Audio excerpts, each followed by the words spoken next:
I was just 4 when I first came to Blackpool. A cheap weekend with all family at Mrs. Scowcroft's digs. £3 all in, use of cruet included. It were a nice enough hotel. Bit small though, all we could eat was shortbread and condensed milk. I remember Reg Dixon appearing up from the depths of the Tower Ballroom on his mighty Wurlitzer. Frightened the froth off me pop. Ha, but I fell in love with Blackpool at first sight. It's quite unashamed of what it is. It has no pretensions at all to being anything other than a very brash, very sort of naughty, rude resort that perhaps lives on the edge a little bit, and people just feel that in coming here it's that little bit racier than it is back at home.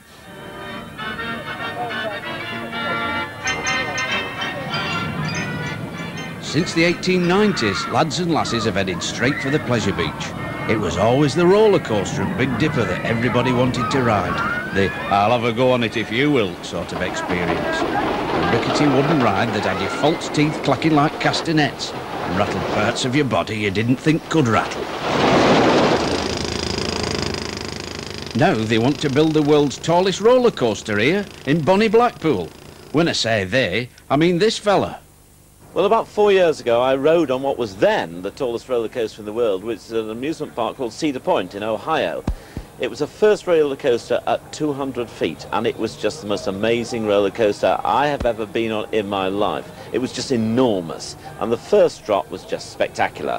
And I said, we must have one of these, but if it's in Blackpool, we'll make it bigger.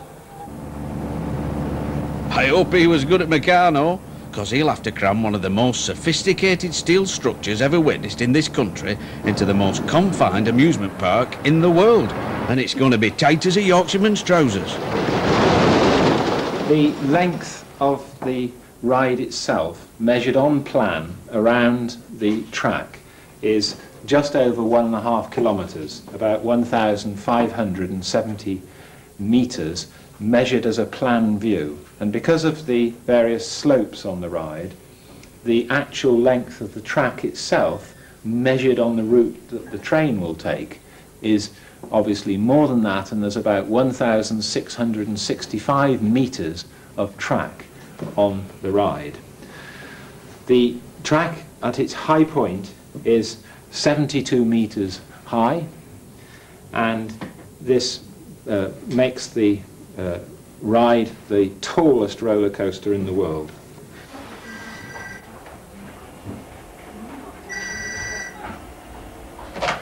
Hello, Public Relations. Oh, hi. Can you do a few things for me, please? Date Park opened, in theory, is 1896. Creation of the company is 1910. And number of permanent staff is about 300. 1,000 seasonal, yeah. 700? What's the circulation? It's about 25,000.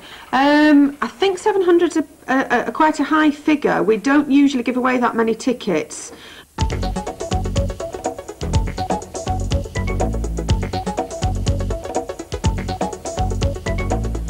The start of Mr. T's "I Have a Dream" speech lies in a steel factory off the M61 near Bolton.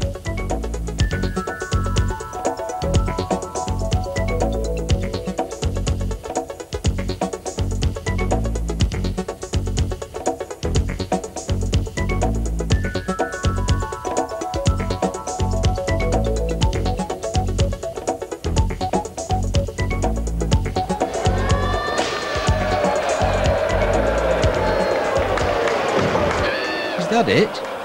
I hope the ride's going to be longer than that. Well, the job is really at the high-tech end of structural steelwork. It's a complex job. We have a big involvement in computer-aided drafting, and that's a big part of the success of the project.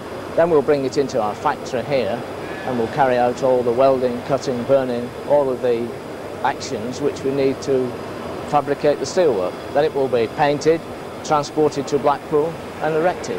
There are, however, on this ride some special areas of steelwork because of the problems of the fact that this site is a very congested site. Here we cross over a public road and there is a bridge section. In this area here, this is a very important part of the park near to the Grand National Station.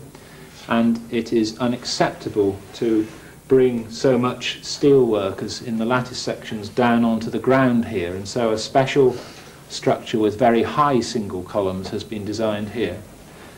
There is a further entrance into the park here where a bridge section is provided, and within the lake itself there are zones where we have to cross over the log flume ride, and again some further specially designed sections of steelwork are provided for that purpose.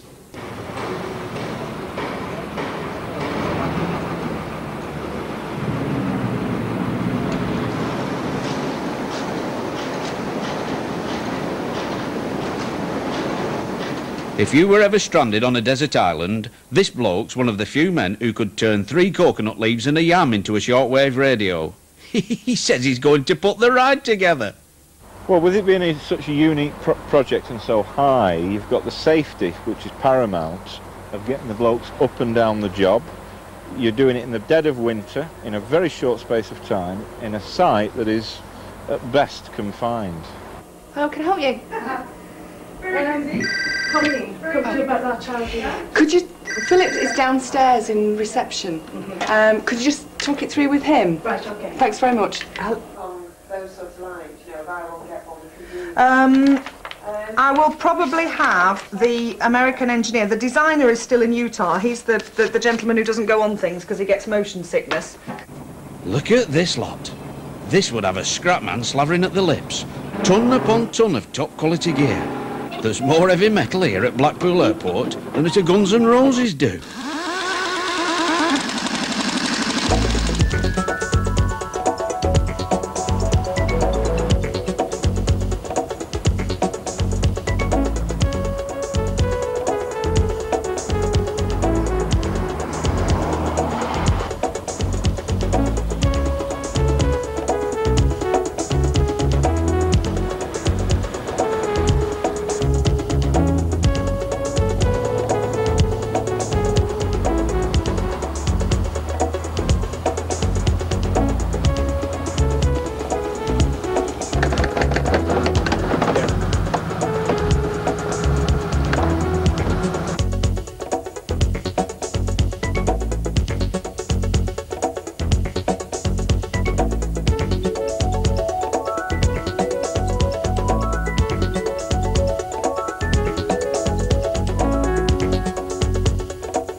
The final stage in the process is to produce a 3-dimensional model of the whole ride on this 3-dimensional computer drawing system, which allows us to produce perspective views of the whole ride and manipulate those views to make sure that the final ride itself meets the client's requirements.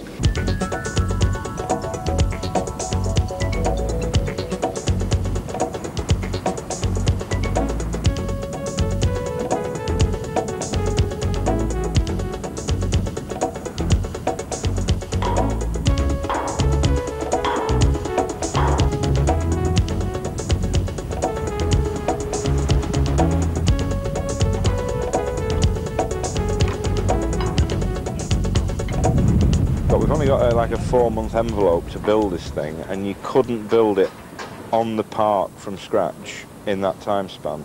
So we pre-assembled about 1.5 miles away and travel down big pieces. The main design are trestles, but because it's such a confined space, they're having to develop single columns that are a lot bigger and more solid than the rest, so they can. The footprint they leave is a lot smaller than the conventional trestle. Meanwhile, back at Boffin Control, someone's already worked out what the ride should look like. Not as much fun as Sonic the Hedgehog, though.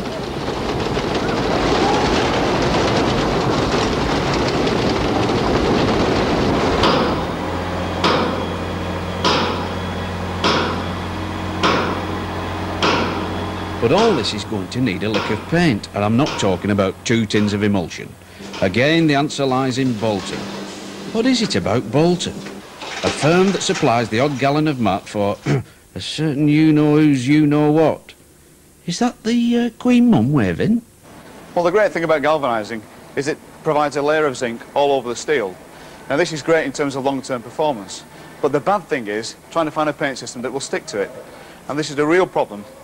And it's taken us 8 years of research and development with the galvanisers to actually develop materials which will stick to galvanising, which will be available in a range of colours.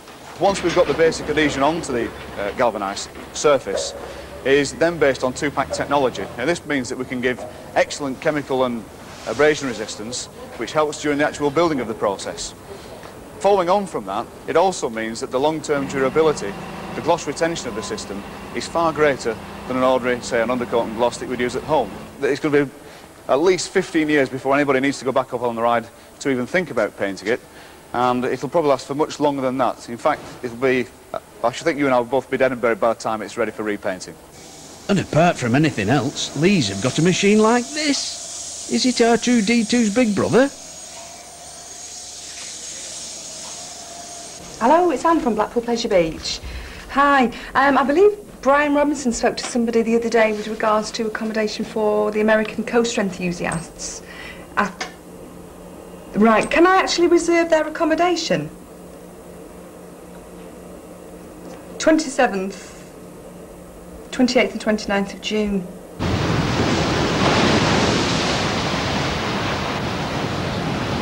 Oh, it's the middle of winter, and brass monkeys with tears in their eyes are out looking for welders.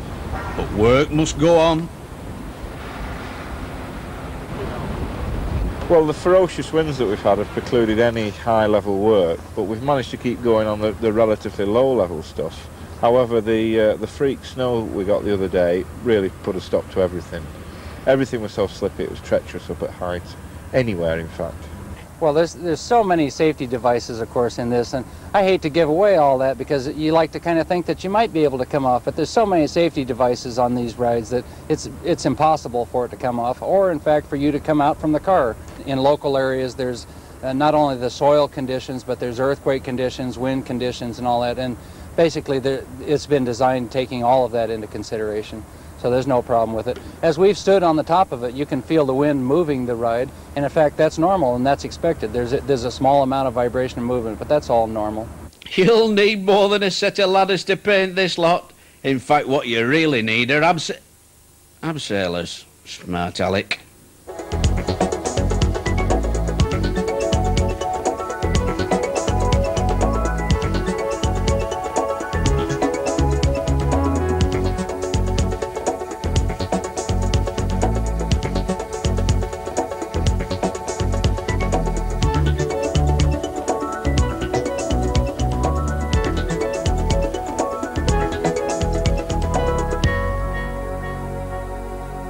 The actual job's quite simple. It's just a matter of applying 2 coats of paint to all the exposed galvanised steel. But it's such a big structure that it takes you a long time to get the hang of where you are on it and keep a record. Then there's other complications that come in. The weather has been quite a big problem because of having to build it over the winter period. And then now the park's open at various times, and so we have to work along with where the people are. Obviously we can't work above people. It's not actually open to the public yet. It opens to the public on the 28th of May. Yeah. No, what's happening at the moment is we're running the tests on the ride. That's probably why you've seen people... Do you know what time she rang this Radio 5? 11. Hello, Kate, it's Helen O'Neill. I'm fine. Are we still going ahead with the programme on the... Great. So I've not seen that. I'll give the fax number, 0253. All right. Yeah. Yeah? OK. So it's 9 AM to 11 AM live. And it's Liz Kershaw and Mark Whittaker. Until all the tests are complete, we can't allow any members of the public onto the ride. No, I'm afraid you can't go on for the test. It's not safe to... But I could get you a consultant engineer who's done some stuff for me for the Des Lynam. How did they do that? Who's a good talker. And our engineer is a good talker. I mean, we can get you a couple wired for sound to just say, you know, the ride is now going up. They've spent the last 4 years building it, Kate. If they don't know anything about it, then we're in big trouble. Okay, you're very welcome. All right, bye-bye. People are now turning up in droves. Usual code of conduct goes something like this. The member or joint member of the general public parks opposite the ride. The aforementioned person or persons then point up at the ride. Some can't resist a closer look. And finally, you have your photo take. Hey, father, look at the size of it. Yeah, people park, they point, aye, etc., etc., etc. Osteopaths will have a field day. Bernard and Phyllis Buxton from Blackpool have become Rollercoaster groupies. They turn up most days to see what's going on. Actually, they turn up every day. Well, I've practically seen nearly every boat going. Yeah, we've come, whatever the weather's been, we've come in our little red car, put the heater on, sat in the car, and then when it's got warm, we got warmed up and then get out and have a word with the workmen. We know all the workmen. It's been wonderful for us. Do you know, it's been life to us this winter, life, and I'm sorry it's coming to an end. I really am. Wonderful family, the Thompson family. I'm surprised, you know, that he's never been knighted for what he's done for this town and for the country. I shall be very disappointed if he doesn't get knighted for this ride. Well, I'm not the one to judge on that. You've got to be mad to build roller coasters, you know. I'm not sure it brings knighthoods. We're not breaking new ground. It's bigger and better than previous ones, but the safety principles are all well established. The dividing it up into blocks, the computer control of all the brakes, all that's well practiced and well established, and then will all be tested, of course, before we open to the public. Well, it's about human nature. It's about what we are and the fascination that we have with the challenges, the thrills, the fantasy, the reality, the risks to some extent, but at the back of our minds we also have this notion that it's a relatively safe risk if you can possibly do that. It's the anxiety and the thrill that you actually have to sort of appreciate. It's something about actually being afraid, feeling fear, but not being afraid and taking it on board and actually achieving it. Time to introduce Blackpool Pleasure Beach's secret weapon. Mr T's mum, Mrs T. At 91, she's as lively as the new roller coaster promises to be. Heaven forbid, she even wants to be the first on it. So I'm taking great pleasure in this one. I only regret that I'm at the age I am and feel I shouldn't try it, you see. I might be tempted yet, you know, but probably after the opening. I don't think I would dare do it then. I would have to wait a bit and then perhaps do it quietly.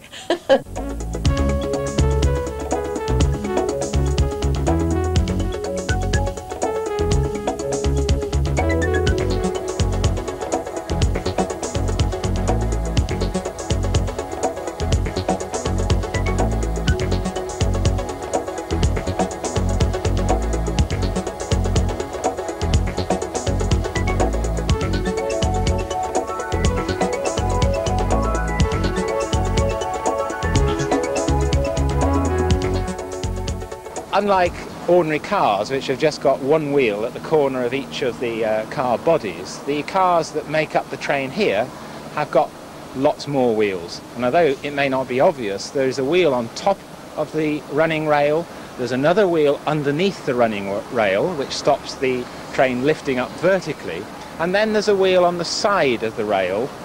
At each of the four corners there are these three sets of wheels, so that the train is guided completely down the roller coaster track and doesn't fall off either sideways or come off on the tops of the hills when it goes into negative G.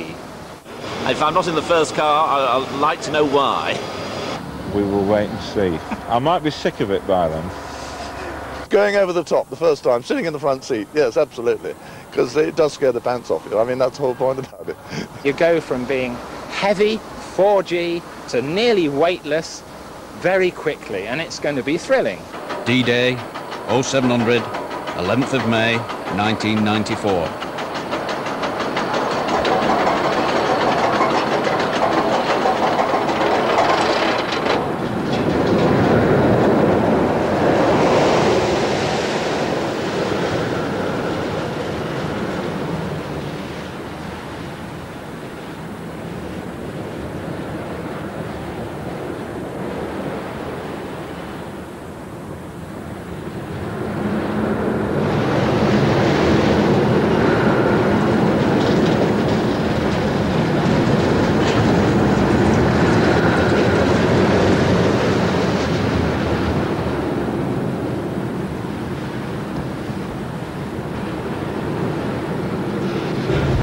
Yankee Doodle daredevil John Lane is the first human to ride the world's tallest roller coaster.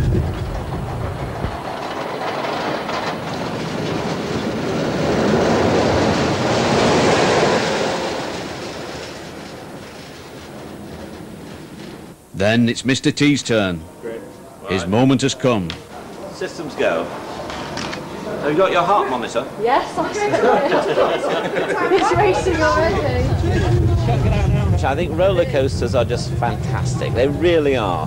The exhilaration of them is fantastic. The sheer thrill of them, the height of them, everything about them. It's a sort of lets the spirits free, as it were, really. And in this sort of cotton wool life that we live, you can't go mad very often, but you can on a roller coaster. You can't worry about your business, you can't worry about troubles at home. You just concentrate on the thrill of the roller coaster you're on.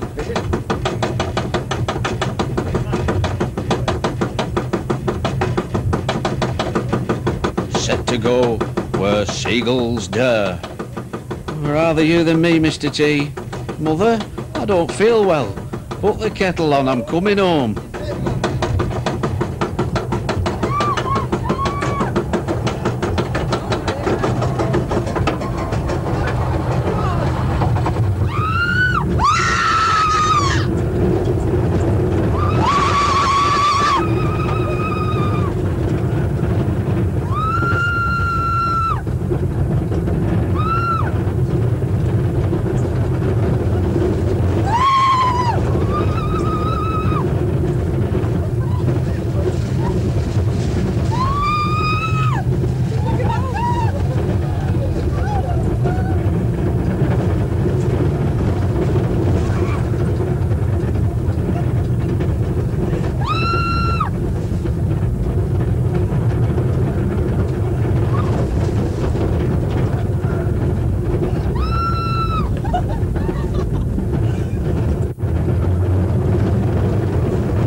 It is quite amazing. You just think it's the end of the world, actually. You feel like a lemming about to dive off a cliff, actually.